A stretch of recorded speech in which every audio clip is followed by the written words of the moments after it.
येषां विद्या न तपो न दानं ज्ञानं न शीलं न गुणो न धर्म ते मर्त्यलोके भूयिभारभूता मनुष्य रूपेण मृगाश्चरन्ति। हमारे धर्म ग्रंथों में वर्णित है कि जिस व्यक्ति के पास विद्या, ज्ञान, शील, तप, दान नहीं है, वह व्यक्ति इस संसार में मनुष्य के रूप में मृग माने हिरण या पशु के समान है। इसका मतलब कि हमें संसार में सफल होने के लिए निम्न गुणों का रहना आवश्यक है। यह तो हमारे धर्म ग्रंथों में वर्णित है, परंतु आज के इस व्यवहारिक जीवन में प्रत्येक व्यक्ति परेशान है। सफल होने के लिए उसके मन में दुश्चिंता है। तो आज मैं उन बातों की तरफ आपका ध्यान आकर्षित करना चाहूँगा जिससे कि सफलता आपकी कदम चूमेगी और आप अपने लक्ष्य की तरफ बढ़ते जाएंगे। सफलता क्या है? अनेक व्यक्तियों के लिए सफलता की अनेक परिभाषाएं हैं। जैसे कोई व्यक्ति एक अच्छी नौकरी पाकर के सफल है, तो कोई व्यक्ति खूब ढेर सारा धन कमाना चाहता है, कोई व्यक्ति समाज में एक प्रतिष्ठित स्थान चाहता है, तो कोई व्यक्ति कुछ न करके ही अपने को सफल महसूस करता है।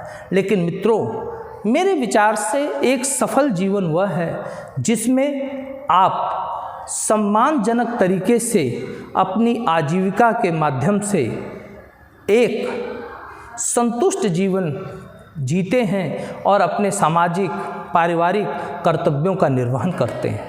इसके लिए ज़रूरी है कि आपको विद्या और कौशल का ज्ञान हो। विद्या क्या है? हमारे यहाँ वर्णित है, सा विद्या या विमुक्तये। विद्या वह है जो हमें मुक्ति प्रदान करती है। मुक्ति का तात्पर्य क्या है? मुक्ति किससे? मुक्ति का तात्पर्य यह है कि हम अज्ञानता से, लोभ से, अकर्मण्यता से, मूर्खता से और दुष्टता से मुक्त हों, वही विद्या है। और कौशल हमें अपने कर्म को करने के लिए श्रेष्ठता प्रदान कर दे, वह कौशल है। मित्रों, मैं अपनी बात को आगे बढ़ाने के लिए एक छोटी सी कहानी आपको सुनाना चाहूँगा। हम सभी ने बचपन में एक कहानी सुनी है, कछुआ और खरगोश की। सबको पता है कि कछुआ और खरगोश में एक बार एक रेस चलती है। खरगोश कछुए से तेज़ दौड़ता है। कुछ दूर जा कर के उसे आलस्य आता है। उसे लगता है कछुआ तो बहुत पीछे छूट गया है, क्यों न मैं आराम कर लूं। और उस आराम करने में वह सो जाता है और कछुआ जो है अपने धीरे धीरे चलते हुए भी अपने लक्ष्य को प्राप्त कर लेता है। मित्र, इससे हमें यह सीखने को मिलता है कि व्यक्ति अगर क्षमतावान भी हो, लेकिन अगर उसके अंदर आलस्य है, प्रमाद है, वह अपने लक्ष्य के प्रति पूर्ण रूप से सचेष्ट नहीं है, तो वह वैसे व्यक्ति से भी हार जाएगा जो निरंतर कर्मशील है, यद्यपि वो उतना क्षमतावान नहीं है। तो हमें अपने जीवन में क्षमता होने के बाद भी आलस्य या प्रमाद नहीं करना चाहिए। जैसा कि इस कहानी के दूसरे भाग से हमें स्पष्ट हो जाता है कि जब खरगोश को अपनी गलती का एहसास होता है और वो कछुआ से कहता है कि मित्र एक बार पुनः रेस हो, और इस बार खरगोश आलस्य प्रमाद का शिकार नहीं होता, निरंतर दौड़ता जाता अपने लक्ष्य के प्रति और वह जीत जाता है। तो मित्र, जो व्यक्ति अपने लक्ष्य के प्रति सचेष्ट है और निरंतर कर्मशील है, क्षमतावान है, तो उसे सफल होने से कोई नहीं रोक सकता। लेकिन यहीं पर कृष्ण की एक फिलॉसफी, दर्शन हमें ध्यान में आता है कि कृष्ण ने भगवद गीता में कहा था कि कर्मण्येवाधिकारस्ते मा फलेषु कदाचन, कि कर्म ही हमारे अधिकार में है, फल कदाचित नहीं।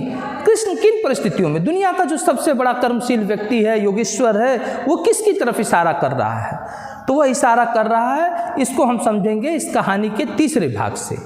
कहानी का तीसरा भाग ये है कि कछुआ एक बार जीत गया, खरगोश एक बार जीत गया, और अब अगली बार कहानी का जो दौड़ रखी जाती है वो स्थल पे और जल में, दोनों रखी जाती है। और उससे जल का जब दूरी पे रख जाता है, जैसे कि अगर हम बनारस में शिवपुर से दौड़े और शिवपुर से लंका होते हुए रामनगर जाएं, तो लंका तक तो दौड़ स्थल मार्ग से है, लेकिन रामनगर के बीच में गंगा नदी है। तो खरगोश और कछुआ दौड़ते हैं और तेज़ी से खरगोश दौड़ता हुआ रामनगर गंगा नदी के किनारे पहुंच जाता है, लेकिन रामनगर पहुंच नहीं पाता क्योंकि मार्ग में गंगा नदी है और खरगोश को नदी में तैरना नहीं आता। कछुआ धीरे धीरे चलता हुआ भी उस नदी को पार कर जाता है और वह जीत जाता है। तो मित्र, कृष्ण का इशारा उस परिस्थिति की तरफ था जो हमारे कदाचित बस में नहीं होती है। कई बार प्रकृति हमारे बस में नहीं होती है, कई बार हमारा स्वास्थ्य हमारा साथ नहीं देता, तो कृष्ण कहते हैं कि तब भी व्यक्ति को कर्म के प्रति सदैव सचेष्ट रहना चाहिए। अगर हम क्षमतावान हैं, कर्म के प्रति सदैव सचेष्ट हैं, तो परिस्थितियां कभी हमारे मार्ग में बाधक नहीं बनेंगी। हमें हताश होने की ज़रूरत नहीं होती है, निरंतर कर्म करने की ज़रूरत होती है। और ऐसा हमें पता चलता है जब हम इस कहानी का चौथा भाग देते हैं कि जहाँ पर एक कुत्ता जो कि दौड़ने में भी कछुआ और खरगोश से अच्छा है और साथ में जो नदी में तैर भी सकता है, वो जब कछुआ और खरगोश को चुनौती देता है और कहता है कि अब तुम लोगों के साथ हम भी दौड़ेंगे, तो कछुआ और खरगोश एक टीम के रूप में आते हैं, एक दल के रूप में आते हैं। और जहाँ खरगोश दौड़ता हो जाता है वहाँ पे भूमि पे वो कछुए को अपने ऊपर रख लेता है और जैसे ही जल आता है तो कछुआ तैरने लगता है और खरगोश उसके ऊपर चल जाता है। और इस तरह से कछुआ और खरगोश तेज़ी से नदी पार कर लेते हैं, कुत्ता नहीं पार कर पाता है। तो मित्र, हमें अपने आसपास के संसाधनों का सर्वोत्तम उपयोग करना आना चाहिए, परिस्थिति से नहीं घबराना चाहिए, लक्ष्य के प्रति सदैव एकाग्र होना चाहिए और हमें एक अनुशासित जीवन जीने की तरफ बढ़ना चाहिए। अनुशासित जीवन हमारे लक्ष्य को प्राप्त करने में बहुत महत्वपूर्ण होता है। अनुशासन कहाँ कहाँ आवश्यक है? हमें अपना समय प्रबंधन आना चाहिए, हमें अपने धन का प्रबंधन आना चाहिए, हमें अपने पोषण का प्रबंधन यानी खाद्य क्या खाना है, खाद्य का प्रबंधन आना चाहिए, क्या पढ़ना है क्या नहीं पढ़ना है इसका प्रबंधन आना चाहिए। मित्रों, जैसा कि आपको पता है कि ये मार्च, अप्रैल और मई का महीना अनेक परीक्षाओं का महीना है।